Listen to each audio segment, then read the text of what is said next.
Hello students, welcome back to our channel Learning Platform. Today we will discuss about the chapter Nelson Mandela. ये chapter आपकी first flight की book से class 10 का second chapter है.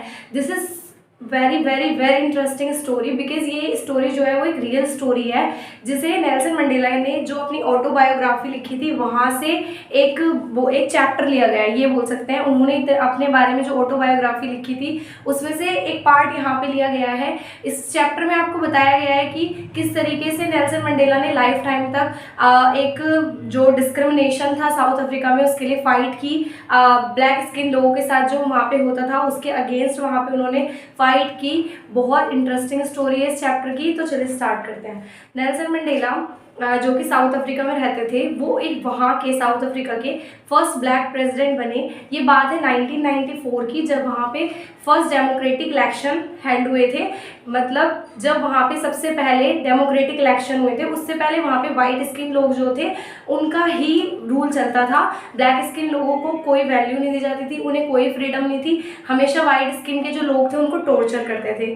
तो ये story वहीं से ली गई है. नेल्सन मंडेला बताते हैं इसमें उन्होंने क्या क्या फेस किया अपनी लाइफ में. एक फ्रीडम को पाने के लिए उन्होंने बहुत सारी चीज़ों के अगेंस्ट लड़ाइयाँ लड़ी अपनी फैमिली के साथ. और वहाँ पे उन्होंने देखा कि किस तरीके से लोग परेशान हैं. जो ब्लैक स्किन लोग हैं वो फ्री तो हैं, हमें फ्रीडम तो पहले ही मिल गई लेकिन उसके बाद भी वो लोग फ्री नहीं है. कितनी भी कोशिश कर लो उन लोगों को वो अधिकार नहीं मिलते. तो नेल्सन मंडेला ने जितनी भी अपनी लाइफ में चीज़ें दी हैं उसका एक छोटा सा पार्ट यहाँ पे उन्होंने डिस्कस किया है. उन्हें 30 साल की जेल हुई जब वो वहाँ पे जेल में कैदी बन के रह रहे थे. वहाँ पे उन्होंने देखा कि जो मतलब यहाँ पे हम पे कितना ज़्यादा टॉर्चर हो रहा है. 30 साल कम नहीं होते. अगर कोई इंसान फ्रीडम की वजह से अगर वो जेल में है और वो 30 साल से वहीं पे टॉर्चर्स बर्दाश्त करे जा रहे हैं उन लोगों के वाइट स्किन पीपल के, तो वो देखता है वहाँ पे कि जो लोग हैं उनको ये सब. जब कोई बच्चा पैदा होता है तो वो हेट लेके पैदा नहीं होता, उसको तो पता ही नहीं होता दुनिया में हेट और लव का क्या होता है जब वो पैदा होता है. लेकिन नेल्सन मंडेला कहते हैं कि बच्चों को हेट सिखाया जाता है. मतलब जैसे कोई बड़ा हो रहा है, धीरे धीरे बड़ा हो रहा है, तो उसको अगर आप लोग एक ही चीज़ समझाते जाओगे बच्चे को कि इससे हमें हेट करना है, ये ब्लैक स्किन पीपल है, इनके साथ हमें ऐसे करना है, तो उनके माइंड सेट हो जाएंगे कि हमें इनके साथ ऐसे करना है. तो जब वो एक बार उन्होंने अपनी एक स्टोरी बताई जब वो वहाँ पे थे, प्रिजन थे, जब उस टाइम पे वो जेल में थे, तो उन्होंने बताया कि जब मैं वहाँ पे था तो टॉर्चर होते. तो उन्होंने वहाँ पे देखा जो एक मतलब एक पुलिस बोल सकते हैं, तो वो जब वहाँ पे था वार्ड बॉय बोलते हैं आई थिंक उसको. वो जब वहाँ पे उसने देखा कि जब नेल्सन पे टॉर्चर किया जा रहा था वाइट स्किन पीपल के द्वारा, तो उसने देखा कि उसकी आंखें बहुत ज़्यादा कुछ बयां कर रही थी, वो इमोशनल हो गया बहुत ज़्यादा.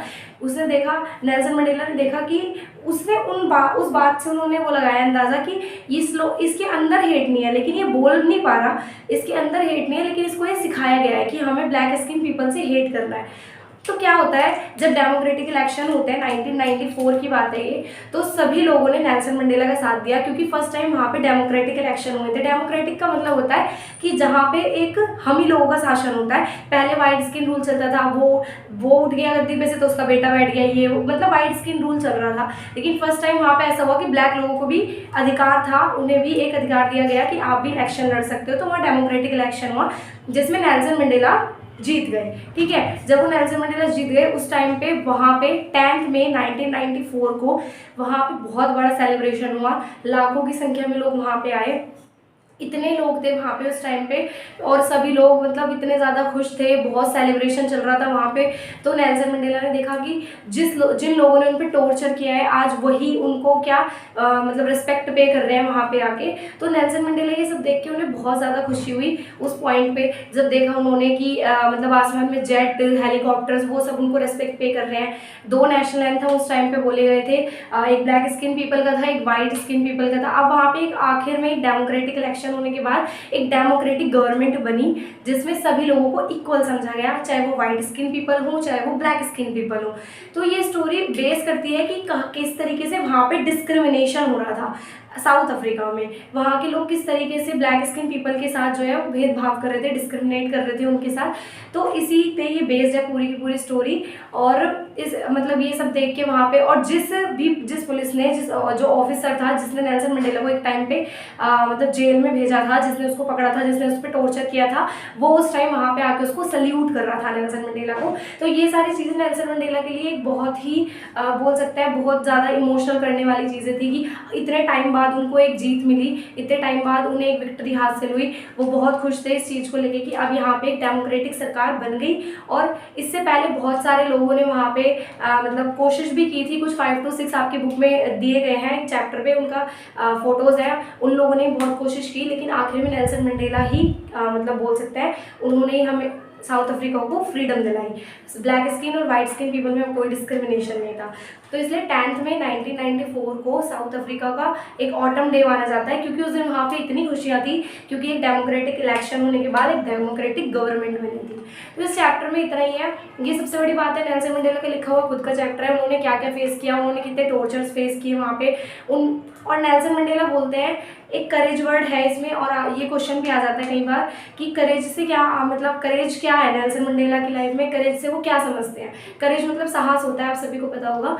तो करेज का मतलब क्या है उनके लिए, वो कहते हैं कि जो इंसान डर नहीं रहा, ज़रूरी नहीं है कि वो ही उसके अंदर ही करेज है। मान लो मैं किसी चीज़ से नहीं डर रही तो मेरे अंदर करेज है, नहीं। वो कहते हैं कि अगर आप डर रहे हो, आपके अंदर फियर है उस चीज़ को लेके, और फिर भी आप उससे लड़ने की हिम्मत कर रहे हो, तो आपके अंदर करेज है। मतलब तो आप एक साहसी बंदे हो या एक साहसी इंसान कहलाओगे कि अगर आप उस पर ओवरकम कर रहे हो, अगर अपने फियर पे आप ओवरकम कर रहे हो, ठीक है। और लाइफ में उनकी 2 ऑब्लिगेशंस होते हैं हर इंसान की, उनकी लाइफ में भी 2 ऑब्लिगेशंस थे। ये क्वेश्चन भी आ जाता है कि 2 ऑब्लिगेशंस क्या थे नेल्सन मंडेला की लाइफ में। फर्स्ट उनकी फैमिलीज, उनके फ्रेंड्स, उनके बच्चे, ये सब उनकी फर्स्ट प्रायोरिटी, फर्स्ट ऑब्लिगेशन थे। और सेकंड में उनकी कंट्री के पीपल्स और उनका कंट्री के लिए जितना भी सेक्रीफाइस है वो सब सेकंड ऑब्लिगेशन में आ जाता है।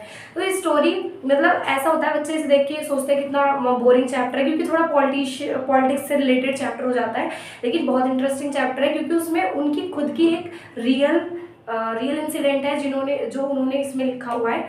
तो इस चैप्टर को आप अच्छे से खुद भी रीड करें अगर यहाँ भी समझ नहीं आता, और अगर कोई क्वेरी हो तो कमेंट बॉक्स में कमेंट करके पूछ लेना। बाकी इतना ही चैप्टर है, इससे अलग कुछ नहीं है। इसके क्वेश्चन हम नेक्स्ट वीडियो में डिस्कस करेंगे, वो भी बहुत इंपॉर्टेंट क्वेश्चन जो एग्जाम में हर बार मतलब देखने को ही मिलते हैं, घुमा फिर आगे वही क्वेश्चन आते हैं। तो इतना ही है ये चैप्टर। अगर आपको वीडियो अच्छा लगा तो लाइक शेयर सब्सक्राइब जरूर करना। Thank you.